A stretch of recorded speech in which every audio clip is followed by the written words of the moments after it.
দুই প্রকার চা 5:3 অনুপাতে আছে। তাহলে মোট কত ভাগ আছে? 8 ভাগ।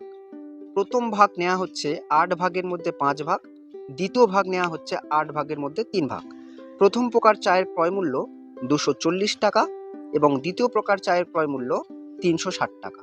এই দুই প্রকার চাকে আমরা মিক্স করছি। 8 দিয়ে কাটলে 3 আসতে 24 আর একটা শূন্য, এখানে 8 দিয়ে কাটলে 45 দিয়ে 360 কেটে যাবে। 30 × 5 150, 45 × 3 135। 150 আর 135 যোগ করলে কত? 285। মানে যে নতুন প্রকার চাটা তৈরি হবে তার ক্রয় মূল্য 285 টাকা। এবার এই 285 টাকা দামের চাটাকে 20% লাভে বিক্রয় করতে চাইছে, মানে 100 টাকার জিনিস বিক্রি করতে চাইছে 120 টাকায়। একটা শূন্য কাটলাম, 12কে 285 দিয়ে গুণ করলে 3420 হয়। নিচে কত আছে? 10।